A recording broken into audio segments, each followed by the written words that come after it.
and now again.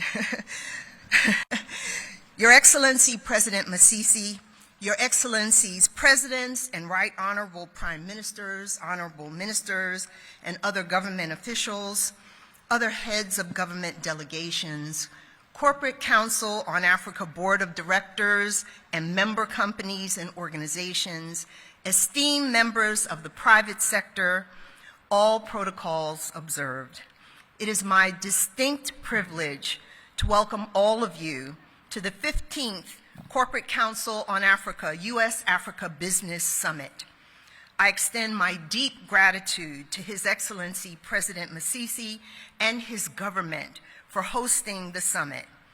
Evidence of the commitment to advancing private sector-led economic growth, not only here in this beautiful country of Botswana, but strengthening the ties and relationships that will advance growth for all the people of Africa and the people of the United States. I am honored to introduce my good friend, the Chairman of the Board of Corporate Council on Africa, Dr. Jeffrey Sturchio, to provide welcoming remarks on behalf of the Corporate Council on Africa. Jeff, please come forward.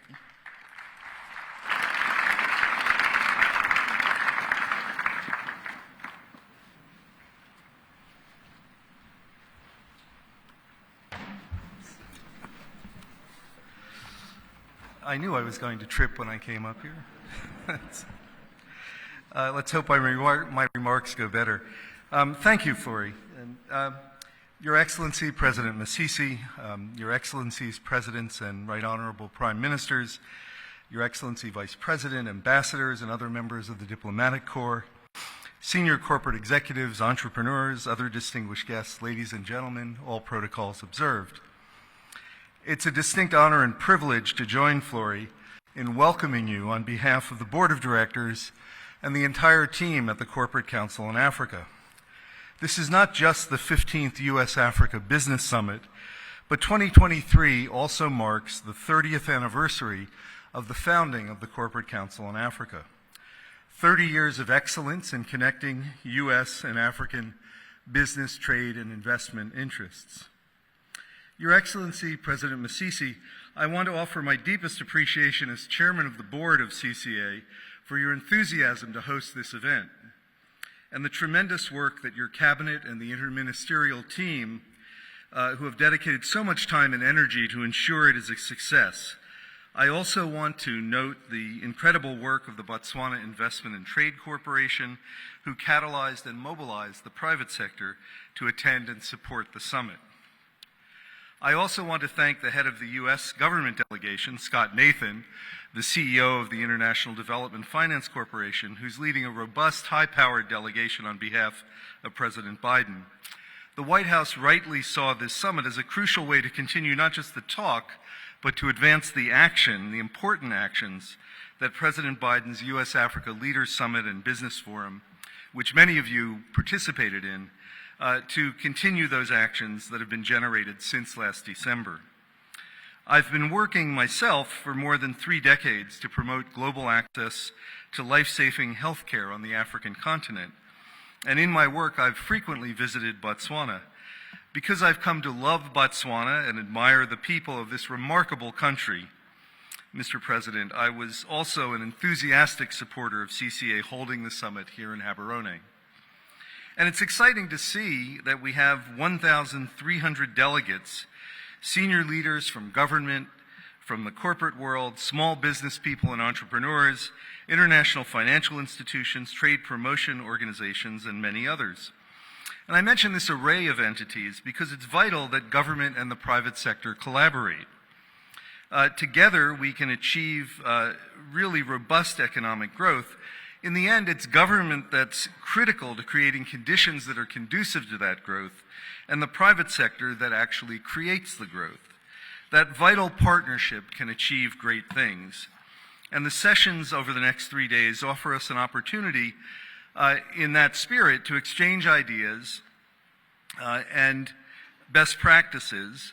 And we hope also that this will ensure that new collaborations occur that lead to action and implementation.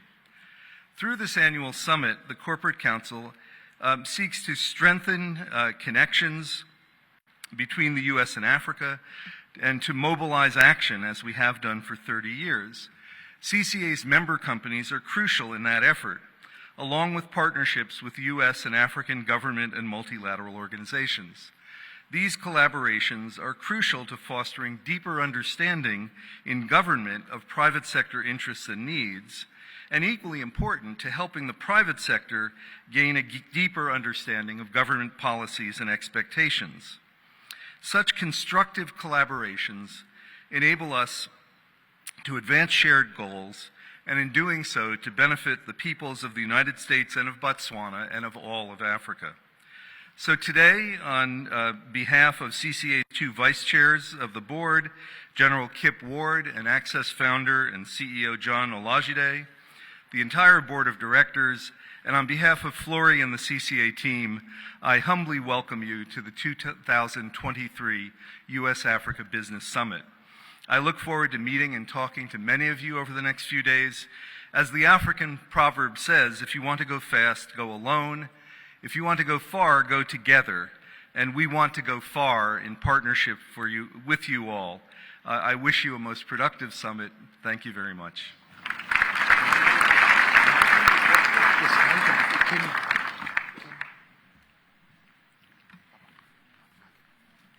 My deepest appreciation to Jeff for his guidance as Chairman of Corporate Council on Africa and decades-long commitment to U.S.-Africa trade and investment and business relations. I now invite my friend and visionary leader, the Honorable Professor Benedict Orama, the President of the African Export-Import Bank, to deliver brief welcoming remarks.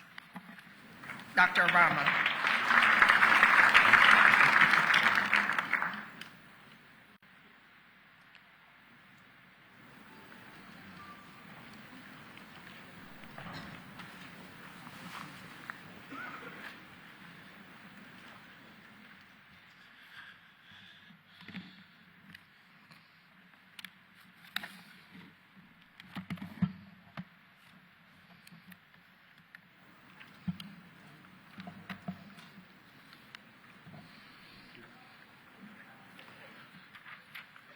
Your Excellency, the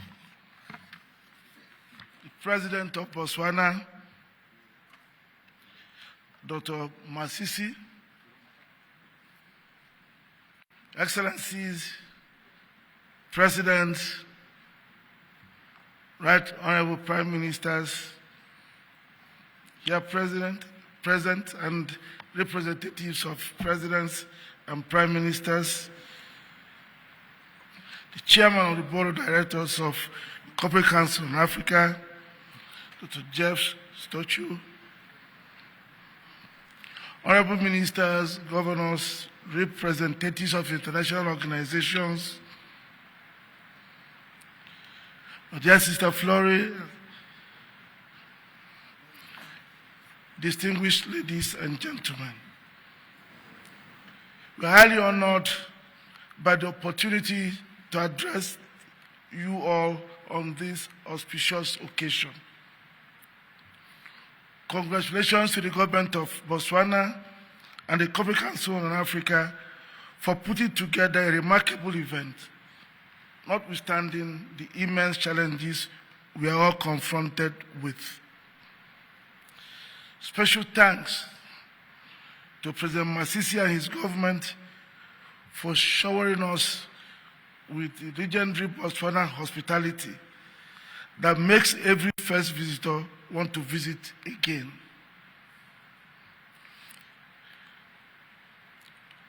Many thanks also to Flory and her indefatigable team at the Corporate Council on Africa for providing a credible platform on which promises made to Africa in Washington, D.C. find real meaning in Africa. Speaking on U.S.-Africa trade and investment relations at the U.S.-Africa Business Forum in December last year, President Biden recognized the slack that currently exists, but saw it as an opportunity when he said, and I quote, "This is just the beginning. there is so much more we can do together, and that we will do together. There are strong reasons for this optimism.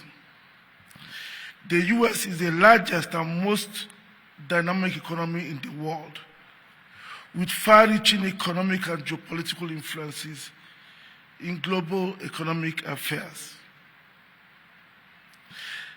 The US can be likened to the proverbial great man in Igbo land in Nigeria who owned the yam and also the knife for cutting it. You ate if and when he gave you. It was the US that gave Southeast Asia prosperity. It was the US that helped pull almost 1 billion Chinese out of poverty. It was the US Marshall Plan that rebuilt Europe after the Second World War. And we say it is Africa's turn. It is time for Africa. We need foreign direct investments and access to the US markets that did the magic elsewhere. Africa must now be weaned from so much grant dependence and into a major recipient of FDIs that did all the magic and brought all the changes in Asia. Unlike in the past, when the continent looked like a basket case, Africa today offers itself as a business proposition. And the business case is unassailable. Africa has the population, and by 2100 will account for 40% of global population. So is the market of the future. Africa has abundant mineral resources, water, and arable land. Sure, you've heard all these before. But what has and is changing is that instead of being a continent fragmented into 55 atomistic countries, a serious process of integration is underway under the framework of the AfCFTA. So we invite the US business people to come and invest into Africa, to take advantage of the AfCFTA. We now have financial institutions in Africa that can also support you. The Afrexim Bank is able to provide the guarantees, the project finance, and other financing that you require to protect you from the risks and also to make it easier for you to operate. Once again, I take the opportunity to thank the Corporate Council in Africa, the Botswana government, His Excellency President Masisi, for this opportunity. Thank you very much.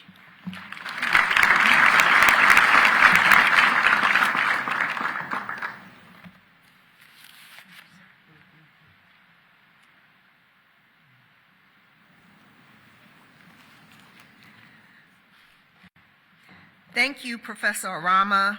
I look forward to continuing CCA's collaboration with you and Afrexim Bank to advance the objectives of not only greater intra-African trade, but Africa's trade with the United States.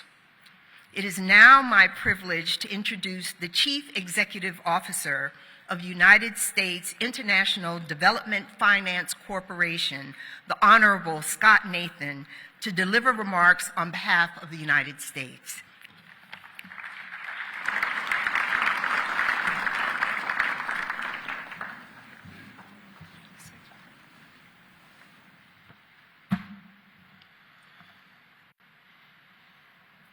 Thank you, Flory, for your introduction and for your close partnership. I want to thank the Corporate Council on Africa, and in particular, the government of Botswana and His Excellency President Masisi for hosting this critical summit. As CEO of DFC, the United States International Development Finance Corporation, I am proud to lead such a robust U.S. government delegation. 6 months after the United States-Africa Leader Summit, our engagements here in Gaborone provide an opportunity to carry forward our momentum in building stronger U.S.-Africa trade, investment, and commercial ties as we emerge from unprecedented global health and economic challenges. At the December African Leaders Summit in Washington, President Biden announced that the administration has invested and plans to provide $55 billion in commitments over the next 3 years to North and Sub-Saharan Africa. The $55 billion commitment represents the breadth and depth of existing resources and new funding that touches on key sectors across U.S.-Africa policy. DFC is here with our partners from across the U.S. government, including Judd Devermont and his team from the White House, Eno Ebong and her team from USTDA, as well as teams from Prosper Africa, the State Department, Exim Bank, MCC, and the Commerce Department, all of us working together to promote African-led economic development. The number of high-level representatives included in the U.S. delegation to this summit reflects the robust commitment of the United States government to critical partners in Africa. It's a commitment we share with many leading U.S. companies represented at this summit. In sectors from healthcare to finance to infrastructure, they are here in Botswana because they see the opportunity in doing more business with companies across Africa.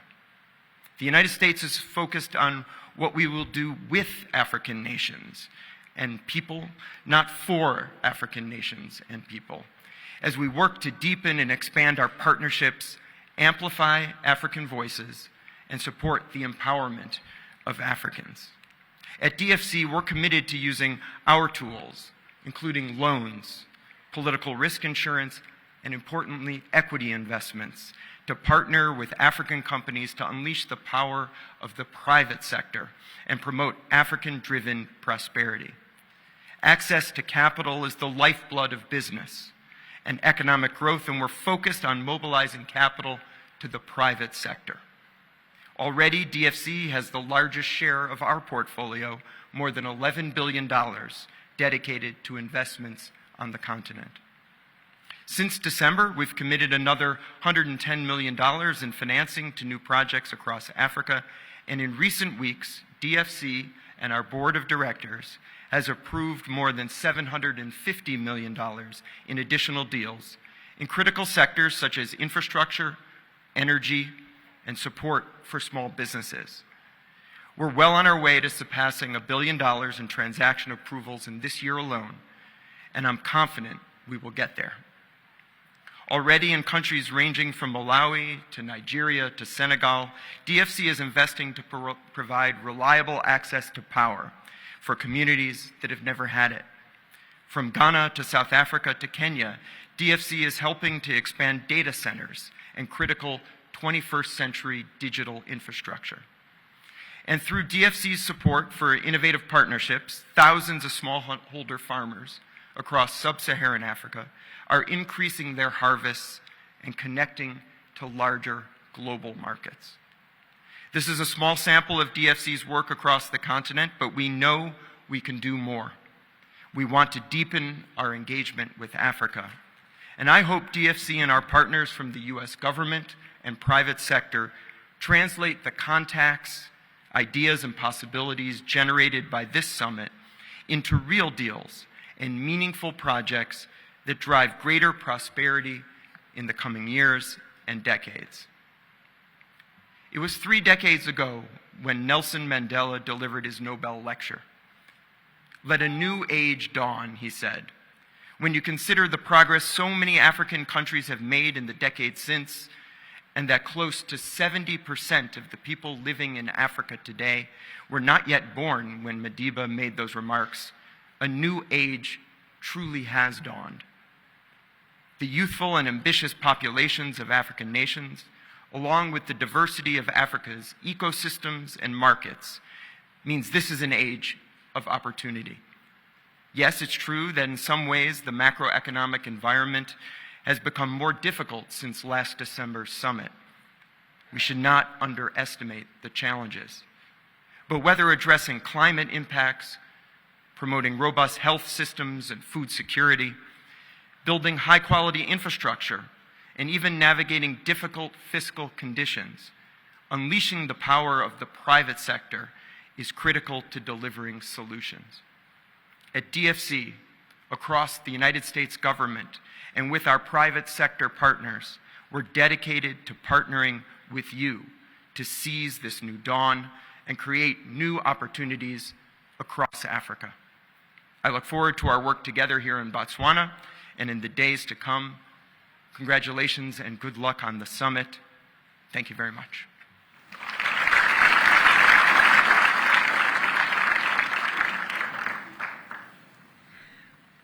Scott, I deeply appreciate the strong collaboration that I and the CCA team have enjoyed with the dedicated professionals of the International Development Finance Corporation, all the DFC colleagues who are here. Now, what I'd like to do is, before our next speaker, we will have a video, and I hope that you enjoy it.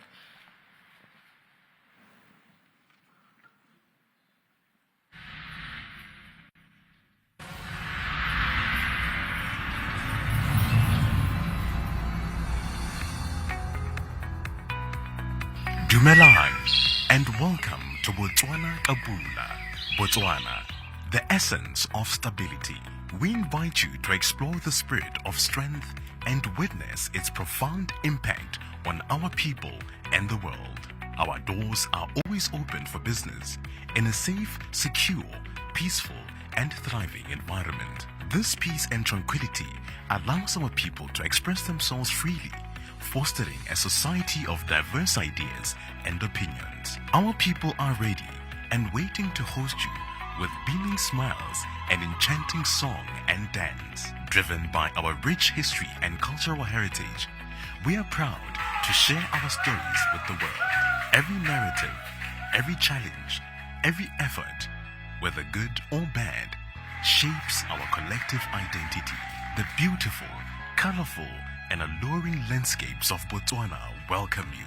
In this stable and majestic atmosphere, we safeguard our natural resources, preserving some of the world's most unique physical features. The sheer harmony between our people and nature is a testament to the sustainability and balance we strive to maintain for future generations. Come and meet the right business partners and investors to diversify and expand. Set up your investment in Botswana and leverage on Botswana's proximity to the wider Southern African market. Our interconnected road, rail networks, coupled with bespoke infrastructural developments, make it easy for you to open shop, network, and trade in Botswana. These serve our economy and benefit our citizens positively, fueling economic growth and social progress. It is through reliable, stable governance and steadfast vision that we transform all our aspirations into tangible achievements. In a quest to make our country conducive for meetings, conferencing, and multi-sectoral tourism hub, we are more than ready to welcome the world to our shores. We invite you to be part of this remarkable African story, to witness the realization of the promises made and dreams fulfilled. Together, let us forge ahead, shaping a brighter future that is grounded in peace and harmony. This is Botswana, our pride, your destination.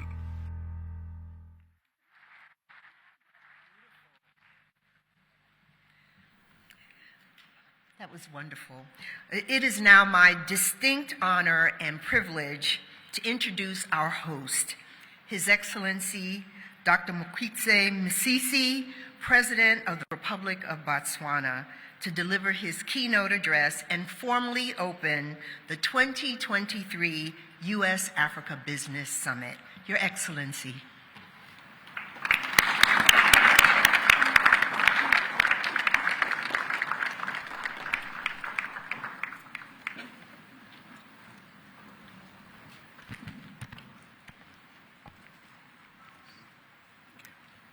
Thank you very much. Thank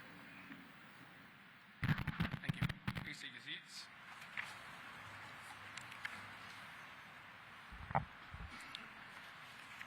the Director of Ceremonies, Director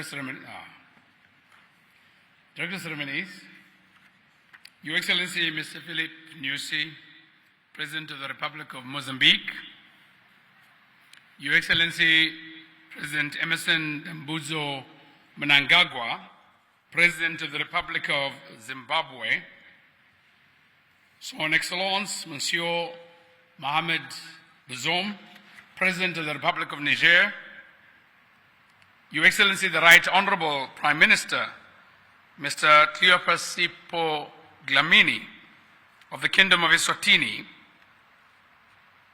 Your Excellency Mr. Nkotsane Samuel Matekane, Prime Minister of the Kingdom of Lesotho, Your Excellency Dr. Nangolo Mbumba.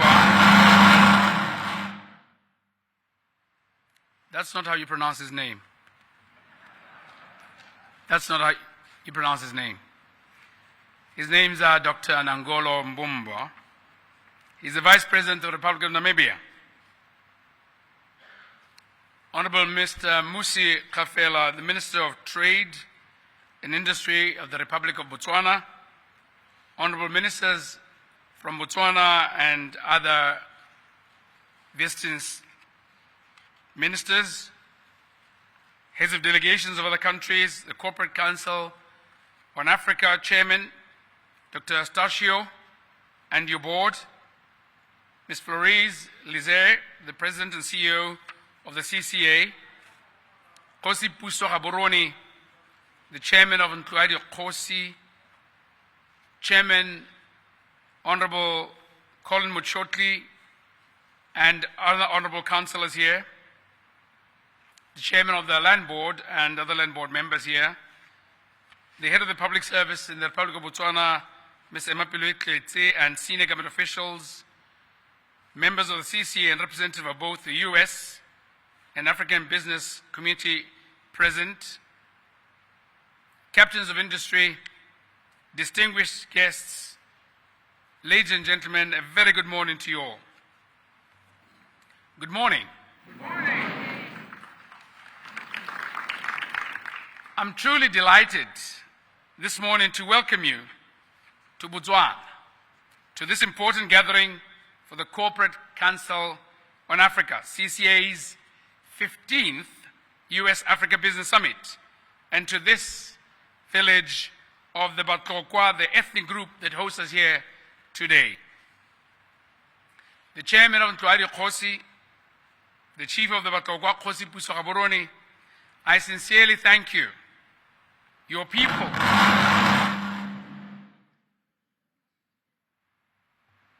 I sincerely thank you and your people and council for the support you provided to make this event possible in your backyard.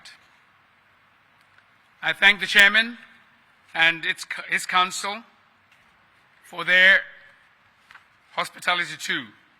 The theme for this year's summit is enhancing Africa's value in global value chains.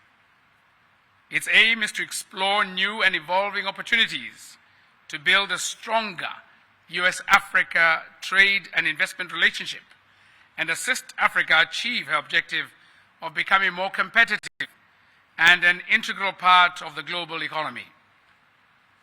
Since the inaugural summit in 1997, the US-Africa Business Summit has grown to become a premier and most influential platform in doing business and investing in Africa. I'm immensely grateful to the CCA leadership for choosing Botswana to host this 15th summit. Distinguished guests, ladies and gentlemen, let me point out that this summit builds on the momentum already set in motion during the last year's 14th summit held in Marrakesh, Morocco, under the theme Building Forward Together. These summits grant us an immense and consistent opportunity to renew our commitment as government leaders, influential private sector captains, and all other stakeholders to build stronger US and Africa trade, investment, and commercial ties. This is particularly so in the wake of the unprecedented health and economic challenges posed by the COVID-19 pandemic.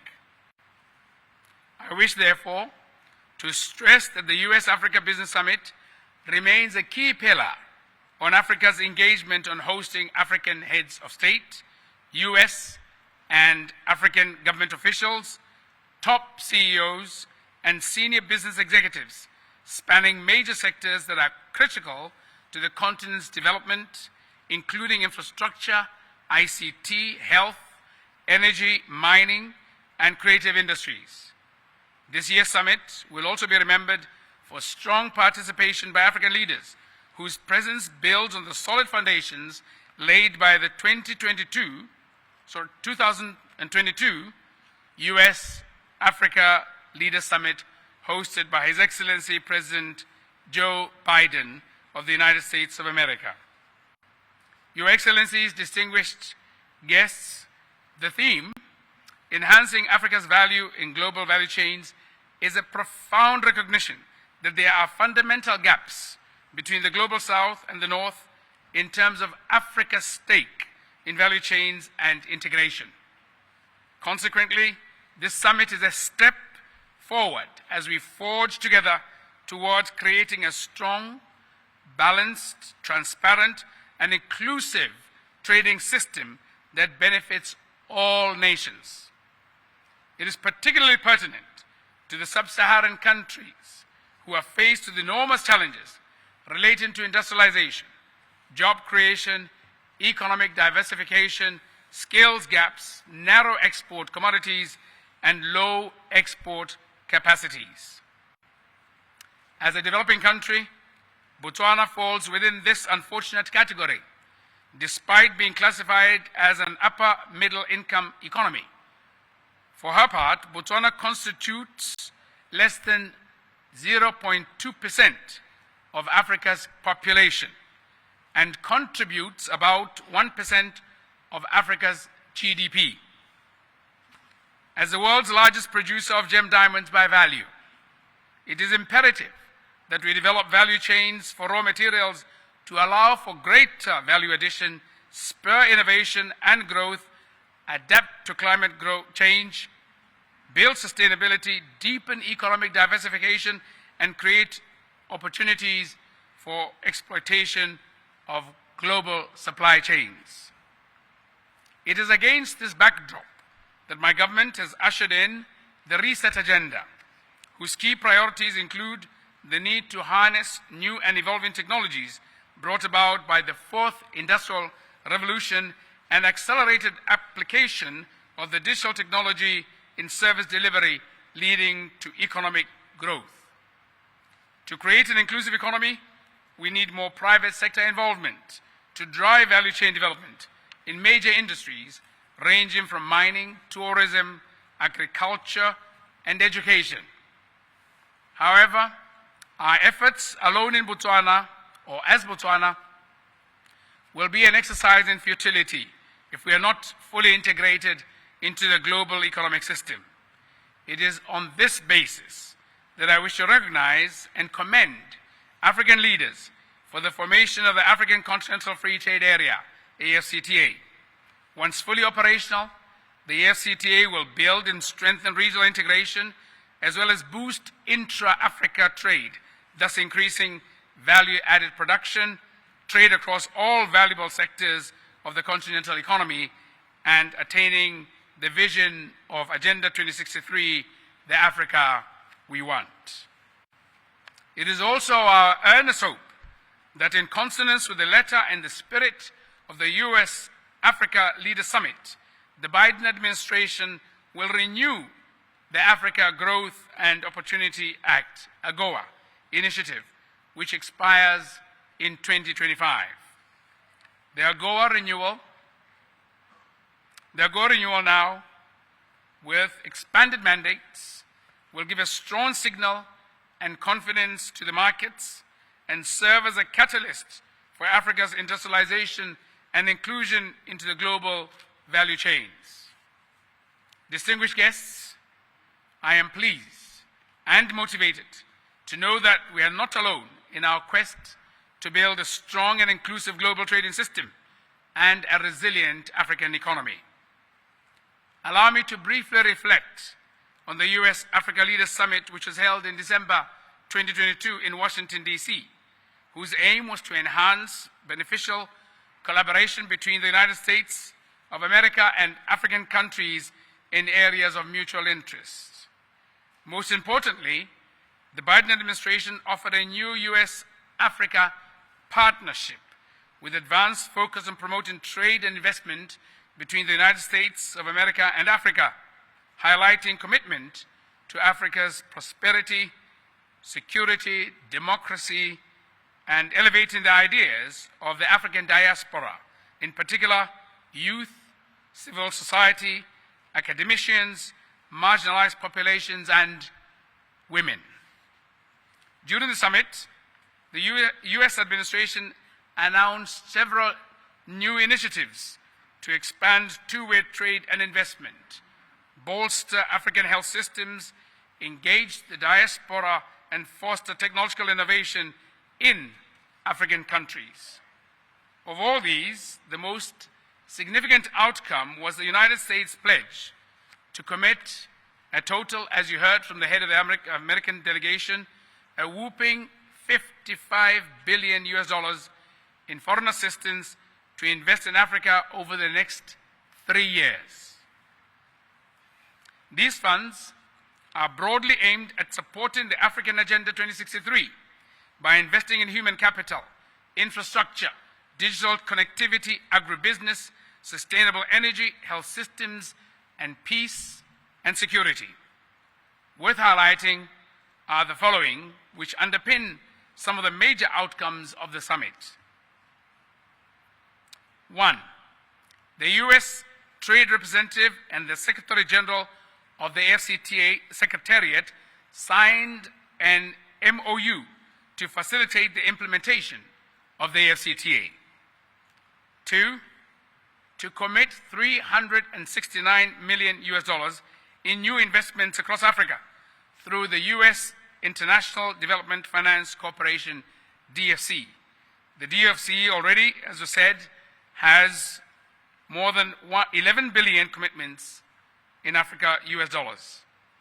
3, to invest over 800 million US dollars in the new Digital Transformation with Africa, DTA, initiated by President Biden in line with the AU's digital transformation strategy. 4, to invest 1.33 billion US dollars annually from 2022 to 2024, a total of 4 billion US dollars by 2025 in the health workforce in Africa to build the capacity for more resilient health systems. Distinguished guests, allow me to express our profound gratitude to His Excellency President Joseph R. Biden Jr., President of the United States of America, his administration, and the people of the United States for having faith in and commitment to Africa's growth and prosperity. And yes, we will more than meet and match it. I am glad that Mr. Scott Nathan, the Chief Executive Officer of the U.S. International Development Finance Corporation, DFC, is here this week, the whole week, leading a strong and diverse U.S. government delegation to this summit. Also among this high-powered delegation is President Biden's presidential representative for U.S.-Africa Leaders Summit implementation, Ambassador Joni Carson, and Director of U.S. Trade and Development Agency, Miss Ino T. Ebon. Your presence at this summit is indeed indicative of the commitment to Africa by the U.S. administration. Allow me, on behalf of the people of this beloved continent, to say in our Setswana language, Re a leboga. Re a leboga.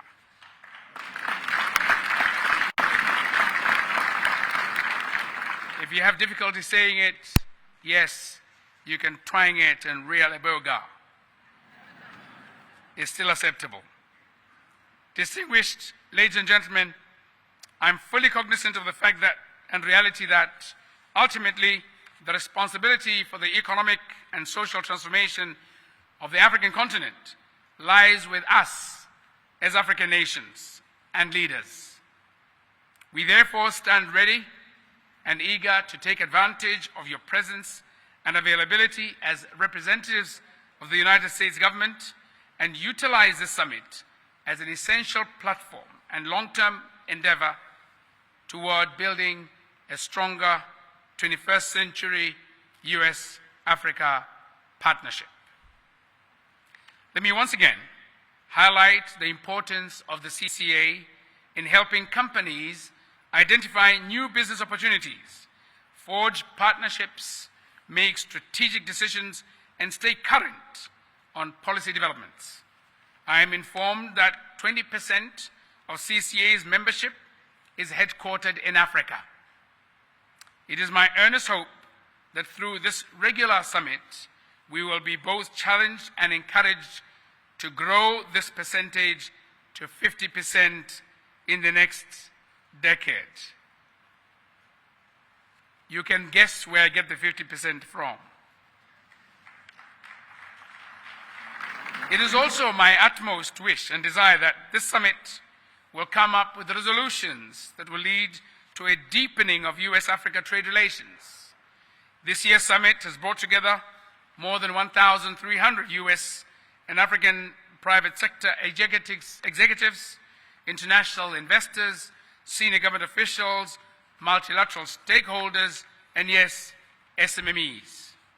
Throughout the summit, the CCA will ensure and enable attendees to connect with government and private sector decision makers over the course of 4 days from the 11th to the 14th of July, and to deliver key insights that the participants need to move their respective organizations forward. Dear guests, this summit will also present participants with a rare opportunity to connect with high-level African government delegations, including heads of state and government, senior US government officials, CEOs, and senior executives of the US and African companies here present. Participants will also get a chance to learn about and receive updates on available financing from the US government, institutional investors, US and African banks, and many more. I therefore urge all of you to utilize this opportunity to network and cultivate as many long-term business relationships as possible. Furthermore, I also take this opportunity to invite you back to Gaborone to the 16th Global Expo Botswana, which will be held from the 11th to the 14th of October 2023. The annual expo is a premier international multi-sectoral business-to-business exhibition attracting exhibitors and businesses from around the globe. I hope to see you again in October, where we will welcome you to the land of peace and freedom, to the land of sunshine and the best beef in the world. We will welcome you to the world capital of diamonds, Botswana. Distinguished delegates, ladies and gentlemen, let me pay tribute once again to the President and CEO of the CCA, to her board, for their tireless efforts during the preparatory works they undertook for this August meeting to take place. Many thanks to Botswana's partners who worked along with CCA to put this summit together. I wish you an extremely successful 15th US-Africa Business Summit, and yes, a happy 30 years to CCA. Good morning, Pula.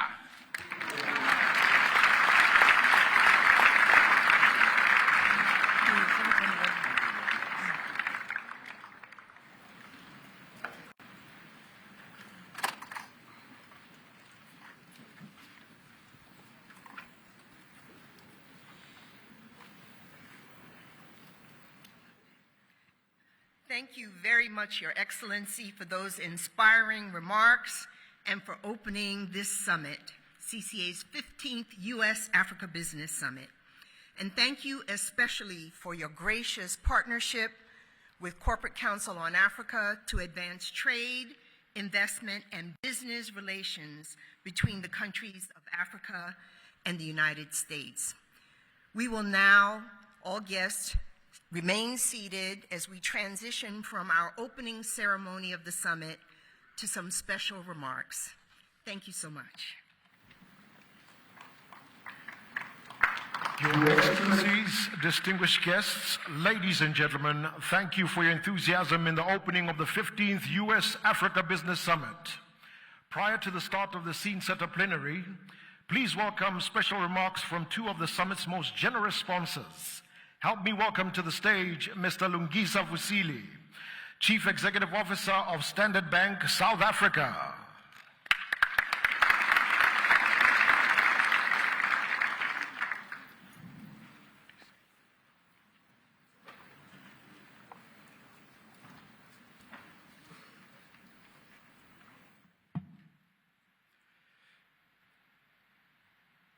Thank you very much. Your Excellency, the Honorable President, Dr. Masisi of Botswana, Excellencies, the other presidents present here, Your Excellencies, the Right Honorable Prime Ministers and the Vice President of Namibia present here, distinguished guests, colleagues, ladies and gentlemen. On behalf of Standard Bank, which trades as Stanbic Bank in some countries, including this one, it is a singular honor and privilege to address this august summit this morning. Standard Bank believes that Africa is the growth story of this century, and our purpose, Africa is our home, we drive her growth, amplifies this belief. Our group has been working closely with the U.S. since 1994 when we opened our rep office in New York, and we have never looked back. We continue to connect American investors to business opportunities in the continent. This event presents us with the opportunity to expand and deepen existing relationships whilst exploring new ones. I must perhaps at this point declare that I almost feel like a free trade fundamentalist.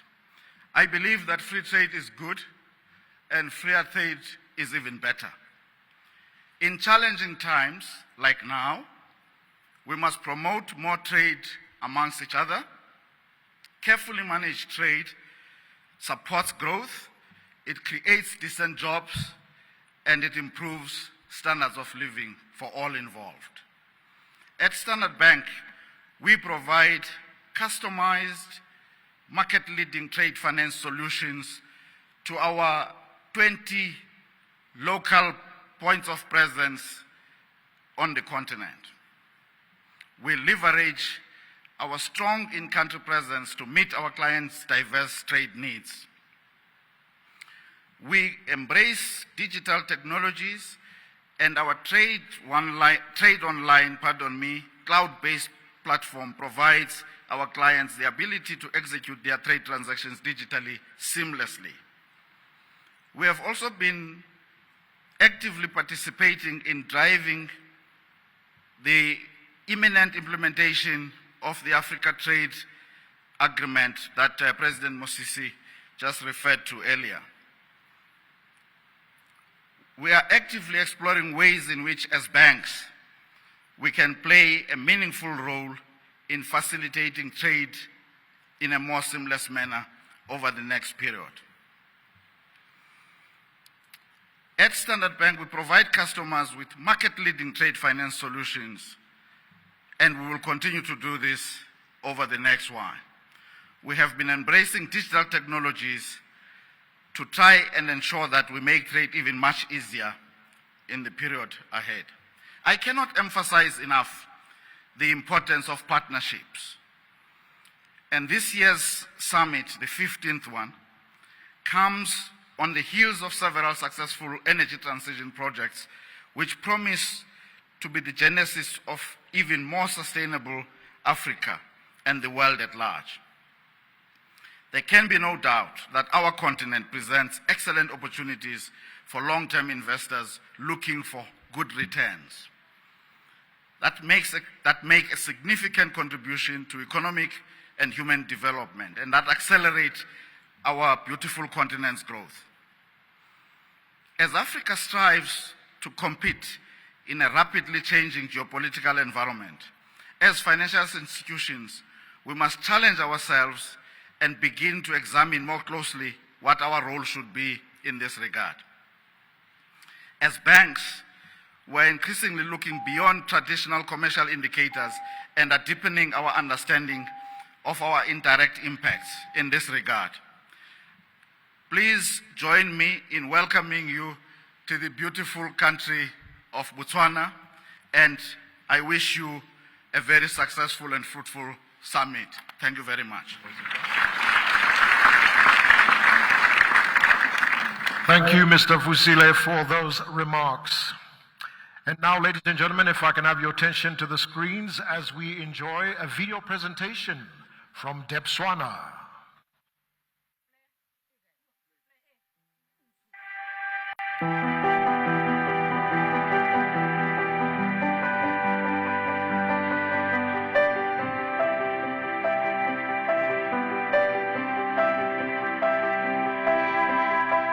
For more than 50 years, Botswana's success has been the result of a solid and enduring partnership between the Botswana government and De Beers.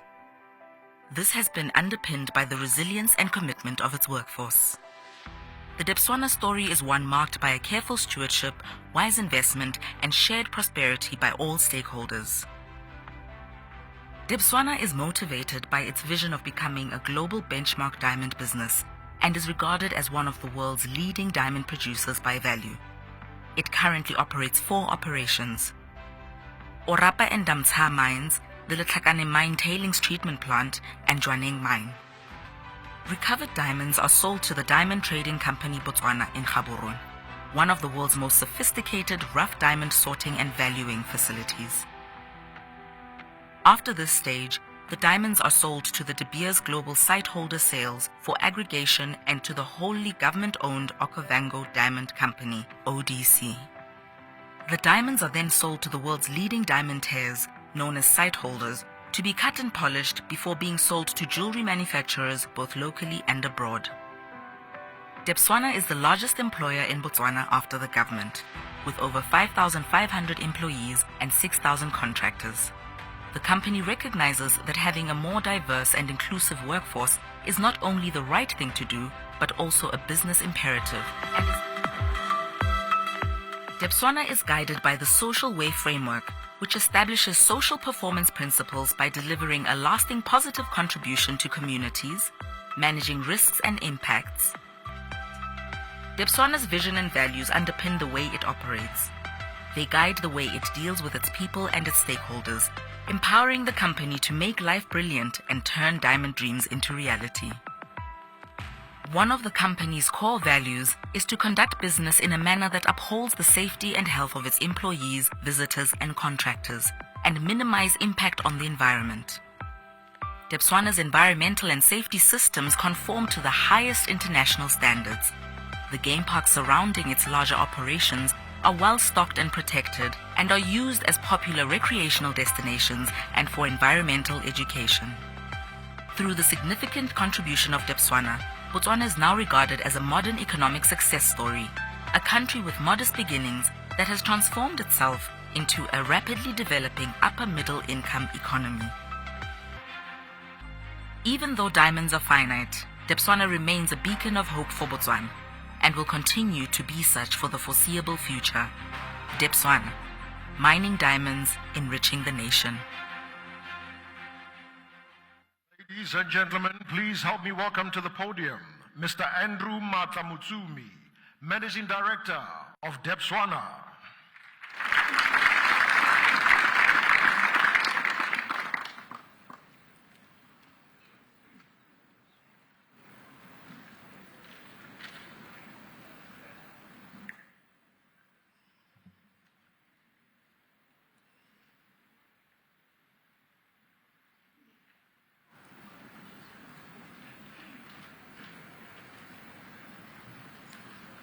Thank you, Director of Ceremonies.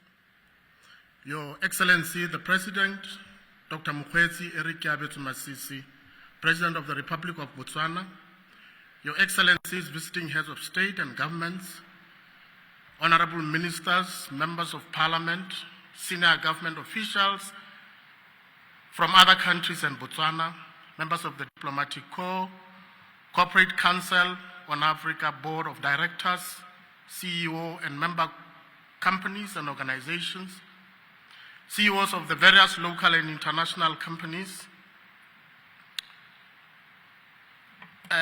members of the media, distinguished guests, a very good morning to you. I extend to all of you a special welcome from the Botswana Diamond Company, and as it is clear from the video clip that just played, Botswana is short for De Beers and Botswana. It's an equal partnership between the government of Botswana and the De Beers Group. This is one of the most successful global partnerships, a public-private partnership. Last month, we celebrated our 54th anniversary, and more excitingly, a fortnight ago, the government of the Republic of Botswana and the De Beers Group signed another agreement that will see us mining together for the next 25 years. Again, as reflected in the video clip, we operate 4 diamond mines, but our most famous are Orapa and Jwaneng. The latter is the world's largest diamond mine by value. We are famed for contributing significantly to the economy of Botswana. Through diamond revenues from Botswana, Botswana's fortunes have turned from being one of the 10 poorest countries in the world in 1966 at independence to becoming an upper middle income country. Diamond revenues contribute 85% of national foreign exchange earnings, a third of government revenue, and 1/5 of GDP. We produce between 22 to 24 million carats per annum. The production from all the mines is sold to the De Beers and Okavango Diamond Company. The latter is a 100% government-owned company dedicated to selling and marketing rough diamonds. Botswana is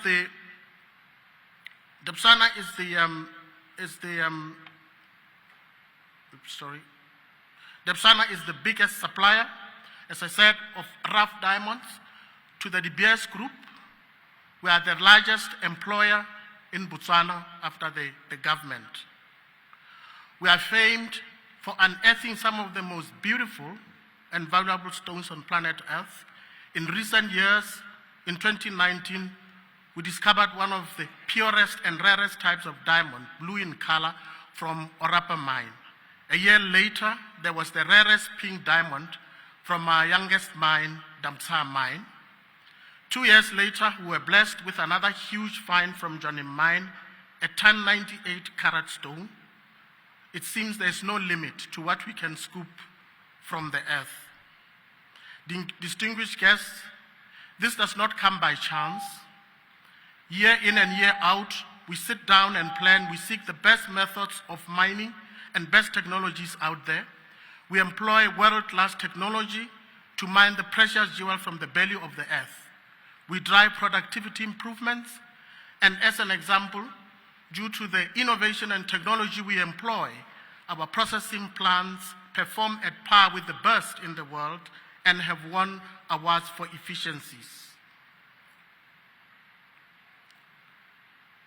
Currently, we are investing in using technology to future-proof our organization and have lately embarked on a journey to transform it into a future-smart, connected mining business. This involves transforming into a data-driven mining business using artificial intelligence and data analytics, looking at reducing our environmental footprint by pursuing decarbonization and transition to green energy, as well as continuing to pursue our zero-harm goals by employing automation responsibly, as well as ensuring that we leave no one behind by investing in socio-economic projects around our host communities and nationally. We also invest significantly in our employees and safety programs. This has helped us to reach our target of 0 fatal incidents for the past 5 years. Government is actively working on diversifying the economy from reliance on mining, particularly diamonds. We support this effort. The President has encouraged greater investment in knowledge-based economy and the adoption of innovation in mining, hence our efforts. There's also a call for partnerships and collaboration on all fronts. We also call for partnerships and collaboration. Our mandate as a company is to support the government of Botswana in developing this beautiful and successful country. One such way is through our environmental social governance program termed Building Forever, which is aligned to our country's National Vision 2036, National Development Plans, and the United Nations Sustainable Development Goals. Some of our focus areas are carbon neutrality, biodiversity, job creation, education and skills for the future, community health and safety, as well as supporting women, girls, and people living with disabilities. My standing before you this morning is thus in line with the government's efforts to open up the economy of Botswana to other players. We are happy to be one of the sponsors of this great event. Botswana is open for business, and so is Botswana. Before I exit the stage, I invite distinguished delegates to visit our diamond museum in the town of Orapa, which is approximately 500 kilometers from here, going up north. You are, of course, also equally at liberty to visit any of our mines by making arrangements with our Corporate Affairs Department through our website. Remember that when you purchase diamond jewelry, the story of that diamond is that it helps to develop the economy of Botswana. You are pushing digital literacy in one of our rural areas or providing medication for a sick child somewhere in Botswana. Our diamonds are for development. From inception of our mining in 1969, we have, excuse me,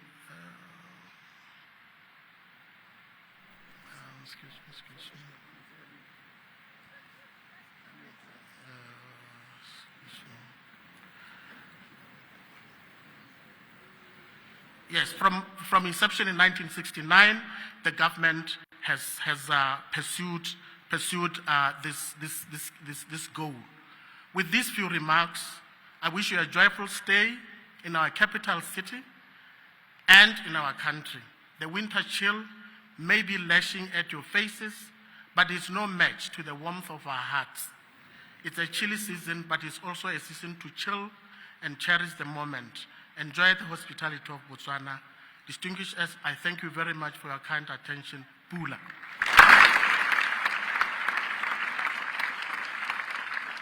Thank you, Mr. Musumi, for those motivating remarks.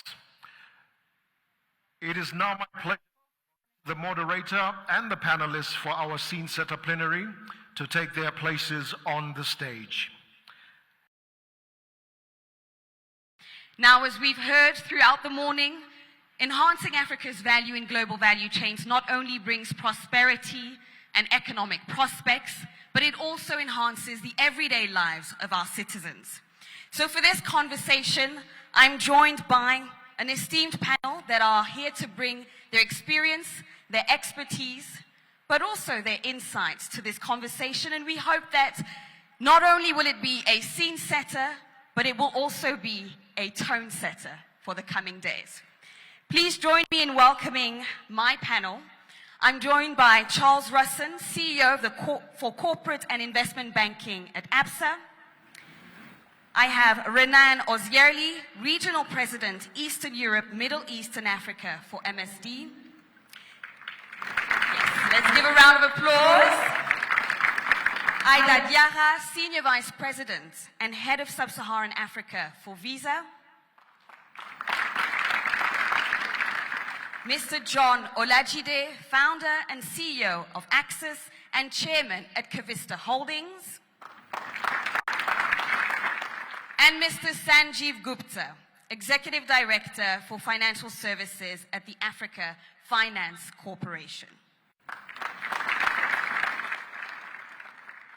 Now, as we start off this conversation, just a disclaimer, it will be a conversation. We want to make sure that we get your insights, your expertise, but also your experience, because we have here on this panel multiple sectors represented, from healthcare, banking, payments, infrastructure. We want to make sure that this panel, this conversation, sets the scene and the tone for the next coming days.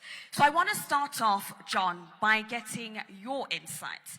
You spent the last 16 years building a successful company in the US within the global health technology sector.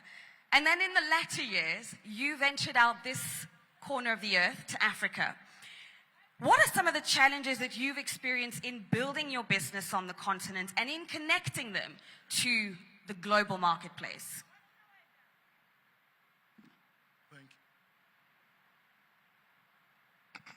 Thank you. Thank you, Tanya, for the question and the kind introduction.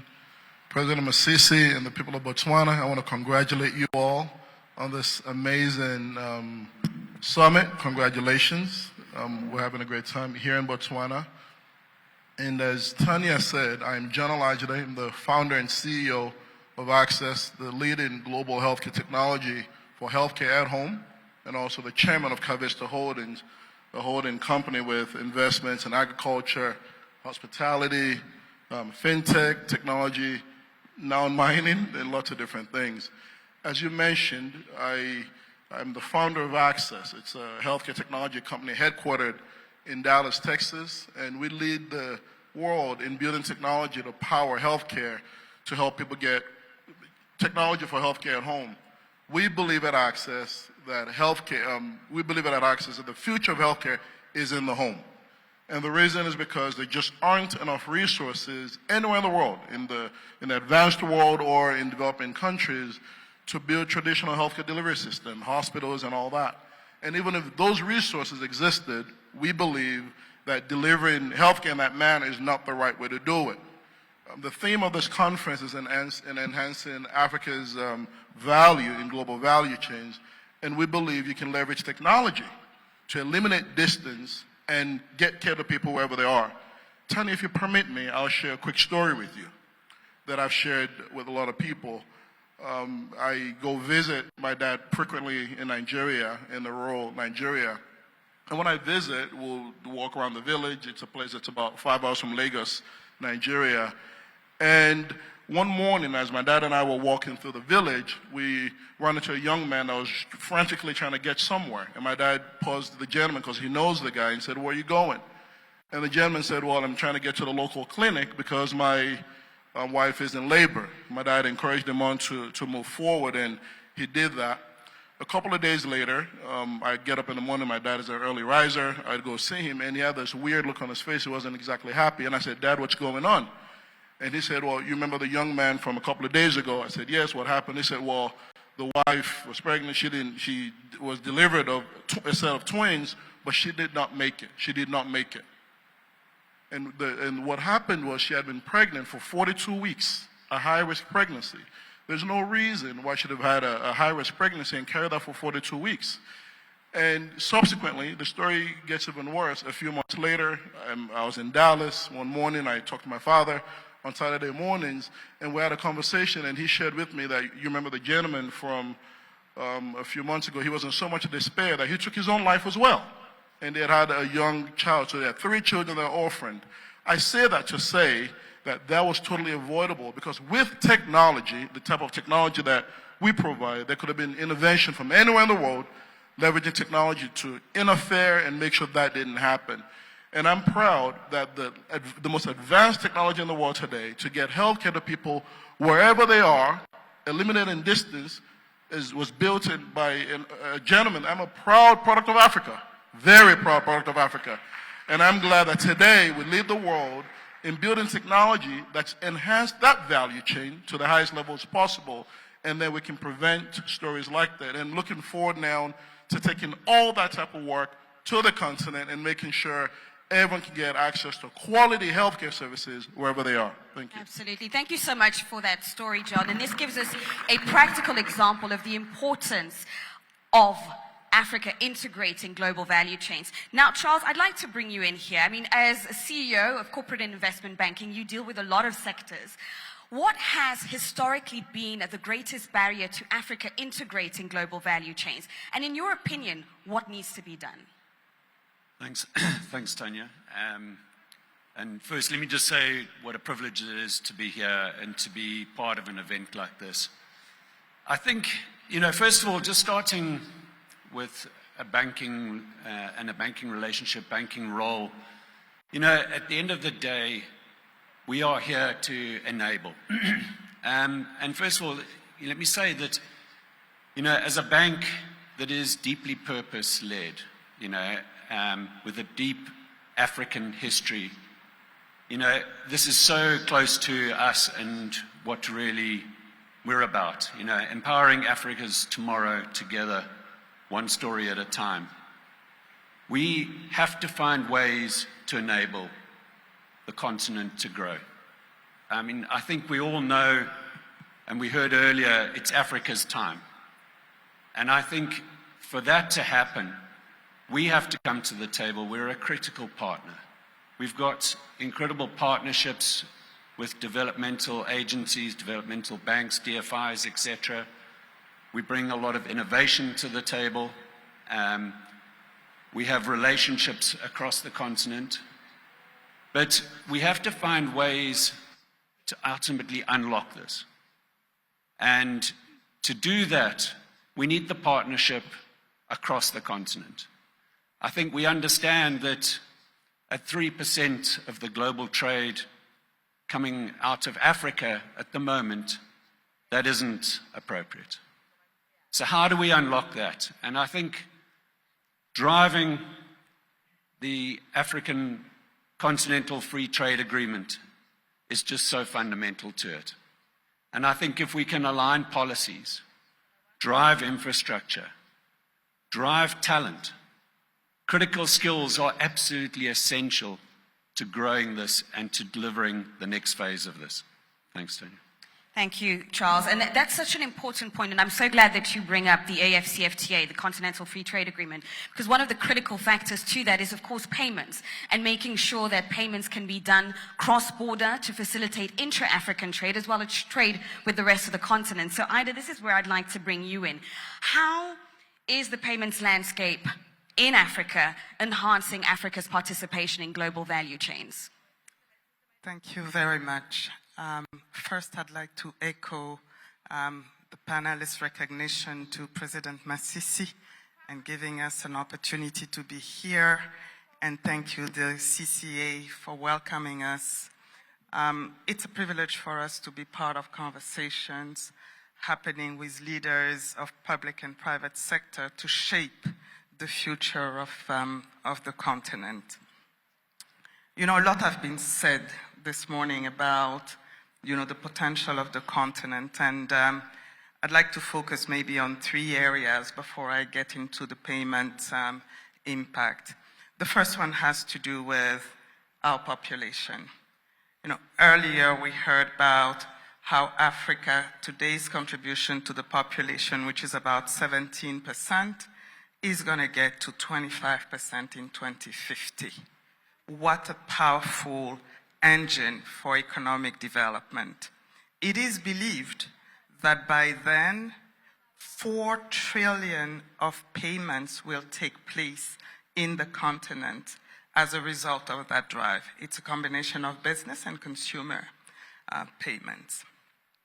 The second key driver that I want to focus on is, a lot of what has been talked about in terms of Africa, contribution to arable land that is available. We host about 40%. We can transform, we can be part of that journey. We also talked about minerals, 40% of gold. We talked about the contribution of Botswana and more. When you combine these fundamentals with the ability of the continent to adopt innovation and be the catalyst of innovation in ways that are, unbelievable today. We have fintechs today that are bringing innovations in ways that are second to none. Startups have been the catalyst of investment in the continent for over $2 billion, dollars at one point in 2022. You combine this with, the fundamentals, and you end up with digital economy turning to begin to be a catalyst for economic development. We've seen an acceleration of, digital payments, especially during the pandemic, by the way. And what we've seen is that the economies that was the most digitized were the most resilient. And the merchants and the small businesses that were online were the ones that resisted the most to the pandemic. So for me, it starts by digitizing, value chains in the continent and giving an opportunity to this business to be able to access, the global payment, and global trade platforms. And that would be, fostered and catalyzed by AFTCA. We heard a little bit more about what PATS was doing in creating platforms to facilitate payments. Brilliant. Thank you so much, Ida. And you bring an important happening that we all witnessed over the past years, the COVID-19 pandemic. Now, of course, as you mentioned, it did accelerate digital payments, the digital economy. But the other thing that it did do when it comes to the continent is show us where we are in terms of our integration within global value chains for healthcare. And that's where I'd like to bring you in, Renan. I mean, where are we? What is the landscape like? And what can be done to ensure that Africa gets a bigger stake in the healthcare landscape? Thank you very much. It is, of course, the priority is for healthcare across the globe for all the governments and countries now. It's more profound after COVID-19 pandemic and how we manage as a globe this tragedy, actually. So, but I believe one positive side of it is globally we have managed to successfully, like in 2 years, but successfully manage this pandemic. So as a pharmaceutical company representing healthcare here, I would like to say that public-private partnerships are critical in managing such health concerns in the world. Not limited to a pandemic, of course. So I would like to give some examples, but before I would like to tell you about MSD. Our company is established globally in 72 countries, and we have 68,000 employees, which are working day and night to bring cutting-edge science, resulted with pharmaceuticals, but also vaccines as well. So three concrete examples on public-private partnerships are, for Africa, first one is our support for the collaboration of Government of Botswana and Gates Foundation on managing HIV/AIDS through African Comprehensive HIV/AIDS Partnership Program. Between 2001 and 2007, 53,000 deaths are prevented by this partnership program. The second example that I would like to mention relates to our company as well is HPV, human papillomavirus, which is causing numbers of deaths actually across the continent but globally as well. We are currently partnering with 23 governments on vaccination of girls to prevent cervical cancer. Cervical cancer is the leading cause of death in the continent for cancers. And really, female representation is so important, and it impacts females as well. With this program, we are able to prevent cervical cancers. So the third one is from South Africa. Actually, we are partnering with Unjani Nurse Network in South Africa. I personally visited. I have the chance to visit it. This is a program that supports nurses to build their entrepreneurial clinics to serve, to provide actually primary healthcare services, which is again a great example. Why I'm giving these examples is we know Africa continent will grow from 1.3 billion to $2.5 billion by 2050. So, and it will be the youngest population in the world as well. So population growth can only lead to economic growth by healthy public. So therefore, we need to invest together with the governments on healthcare, prioritize healthcare on top of everything to secure that Africa in the future is a leading economy as a continent and as the countries as well. Thank you very much. And that speaks to public-private partnerships, but also partnerships in general. And that's one of the things, one of the reasons why we're here, to create partnerships, to create deal-making, to have initiatives that are born out of this summit. Now, bringing you in, Sanjeev, and speaking of partnerships, actually, Arise IIP, one of your investee companies, or AFC's investee companies, that set out to execute large-scale projects within infrastructure and industrialization. What I'd like to get from you is how are initiatives such as Arise IIP and similar initiatives increasing Africa's participation in global value chains?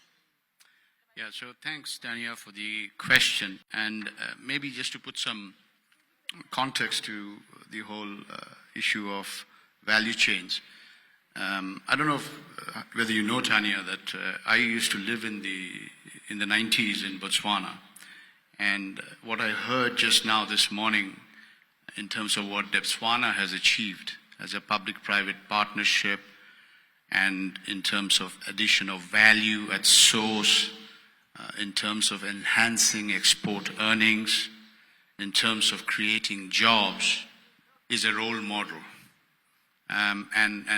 Before I talk about what AFC has achieved, I feel that the original pioneer when it came to value addition, value at source, successful public-private partnerships, Botswana is a living and a classic example of that. I just wanted people to know that.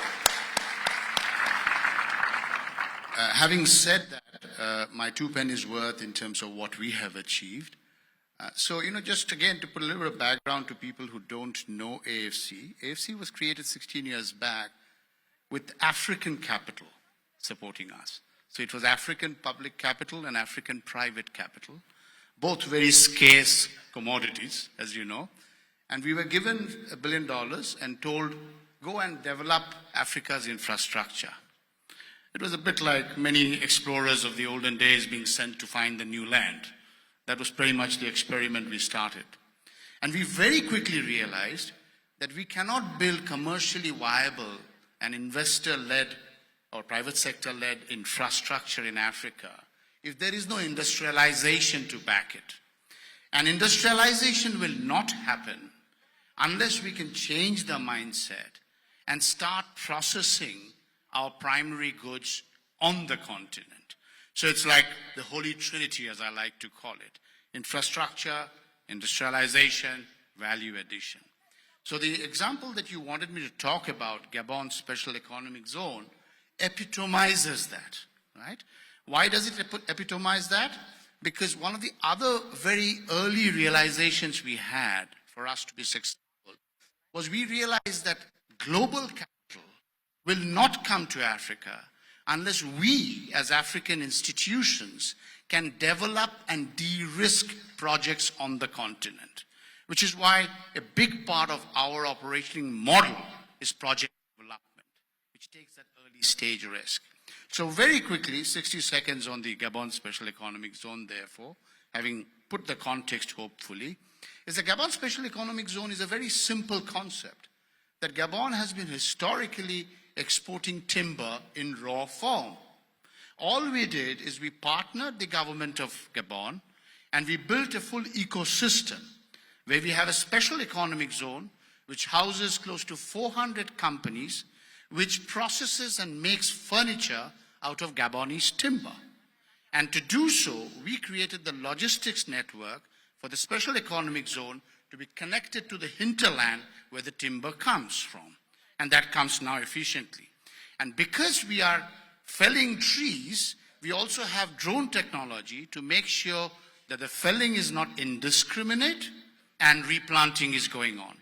And on the other end, what we did is we built a port and we provided the entire energy solution so that it operates as an ecosystem within Gabon. And what have we achieved? We have achieved value addition, employment creation, greater export earnings. We have moved away from the extractive way of doing things or the exploitative way of doing things. And we are replicating that now in Benin, in Togo, in Côte d'Ivoire, with cashew nut, livestock animals, cotton. So in Togo and Benin, we are building textile, special economic zones out of the cotton. And we are also looking at critical minerals in the DRC and Zambia and saying, why should battery precursors not be made on the continent? So very simple logic to all this. It all started with our desire to make sure that the projects we invest in are developed well and risk mitigated well. And that's what gave rise to all this. Thank you. Brilliant. Thank you so much. And that speaks to local production, value addition. That speaks to ensuring that we not only on our resources in our progress towards integrating global value chains. Now, Charles, I'd like to bring you in again with your experience and what you're witnessing. Could you share with us some examples where you have seen this done well and that you feel that as a continent, as a people, we could replicate? Yeah, thanks, Tanya. Well, let me first just pick up on the point that was spoken about there, because it is so crucial that, yeah, you heard me say earlier, we are participating in the global value chains at 3%, which is not really acceptable. But I think the key point of it is that of that 3%, only 15% of that is intra-Africa. And I think therein lies the story that we have to develop and we have to process ourselves. The industrialization, for want of a better word, is the absolute key element, in my opinion. We can't be just at the beginning of this value chain and everything else happens everywhere else in the world. I think Europe's at something like 70%, Asia at 55%. You know, that's the challenge for all of us and ultimately what we've got to do. So, you know, as we look at it, you heard me talk to purpose and that, you know, we want to enable the economy, but we want to, the continent, but we want to do it in the right way. And being an active force for good is so fundamental to us. So striving to balance, you know, the environmental push as well as the social side. And what we've put at the heart of ours is we want financial inclusion. So as we look to partner with agencies, etc., to go into communities and develop these global value chains to hopefully uplift, we want to ultimately uplift the communities, that everybody comes on this journey with us. And you think about us as a bank, you know, we've got a big retail offering, you've got the corporate, you've got the SMME side of it.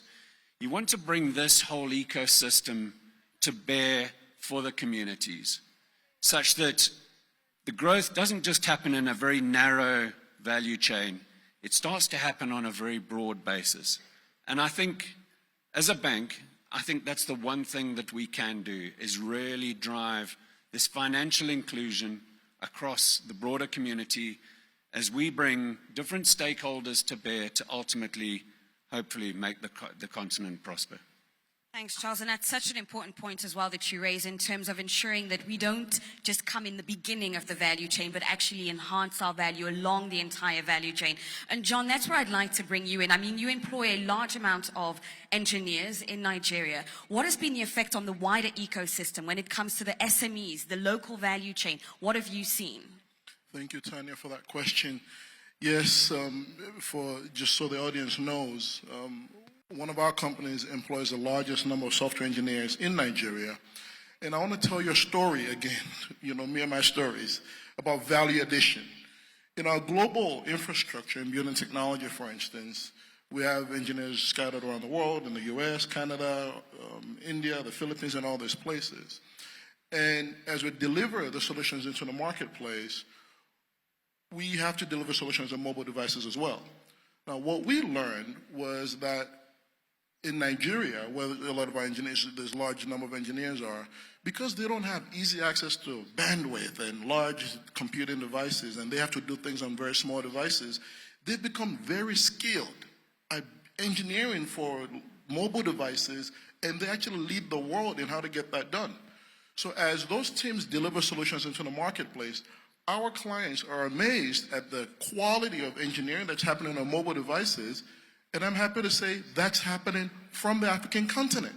That's another example of enhancing the value chain, leveraging, they say change your words to change your worlds. What would have been a challenge is now an opportunity to get that done. So now we're scaling that and making sure that we can actually train tens of thousands of more engineers in that ecosystem to make sure they can provide that type of value in the world. And, I know President Masisi is very passionate about a knowledge-based economy. That's an example of how we can take advantage of what would have been ordinarily a challenge and make that an opportunity for Africa to actually lead the world in that space. I'll say a couple of more things about capital when Sanjeev was speaking. The type of capital matters, and we're talking about enhancing value chains, productivity, and all that. We haven't said anything here about the diaspora capital. And the diaspora capital, beyond just wanting a return on their investment, as my colleague on the stage said, being a force for good, and I believe business should be a force for good, investors in the African diaspora want to get a return on their investment, or even more importantly, they want to see their societies transformed. And I've said publicly that, look, as an investor, if I get a 10% return on my investment and walk away, or there are ways where maybe I take, instead of 10%, 9%, 8%, 7%, but the community is better off because of my investments, why shouldn't I do that? So I think the type of capital tied to the project also matters. And then the last point that I want to make about enhancing, value chains is what I've talked on earlier, going back to the labor component. It's important that we keep upskilling our labor, making sure our labor is properly skilled, as President Masisi is doing with the knowledge economy, to produce for the world. And we don't have to go reinvent the wheel. Africa leads the world in leapfrogging technologies. For instance, from not having access to phone lines to leveraging mobile technology to have millions of phone lines. So we lead the world in leveraging technologies to create new solutions. So when you think about energy and minerals, there are opportunities where we may not have been able to make combustion engines. Yeah. But now we can leverage energy minerals, right, to create automobiles, having resources that are here when they've been beneficiated. And then make sure in the marketplace we're connected. Before you have the expertise and the competence to get into the global markets, it's important to have traded actively with your neighbors and have the sophistication to do that, and have the base to build on to go into the rest of the world. So I just wanted to touch on all those points as we're having a conversation, as you asked us to, about truly enhancing Africa's value in the value chain, and I hope the examples that I shared are helpful. Thank you, John. And a lot of points there, but Sanjeev, I see you have a commentary to add. Yeah, if I may, sorry if I broke the order of speaking here. But, certainly as ASC and in terms of how we see the continent vis-a-vis the global geopolitics as it often plays out, as we know, the continent does historically and now even suffers disproportionately because of external or exogenous factors. So one of the mantras that we have adopted is that in many ways, we are not in control of a lot of factors, but we are in control of what we are, right? So Professor Orama mentioned it in his opening remarks, and I think this is a very important message that Africa today is not a basket case, but it's a solution to the world's problems, right? Be it access to critical minerals, be it food security, be it renewable energy, be it markets, we can carry on. It's for us as institutions on the continent to not just change the narrative, because changing the narrative is just the one part of the story. It's changing the way we do business, right? Because if we have our facts and figures correct, which we do, if we have the ability to deploy African capital on the African continent, which we are doing more and more of, and if we can take that early stage project development, conception, creation, risk mitigation risks ourselves, capital will come. I can guarantee you. I mean, we as an institution, one institution, every year raises $2 to $3 billion of new capital from non-African sources. So if we can do it, and there are many other institutions who are doing it. One final point, that capital will go where capital wants to go. Capital is the freest thing in this world and often influenced by geopolitics, unfortunately. So one of the things that we have to do is to find a systematic way of attracting scarce capital that is allocated to Africa to work in a smart way.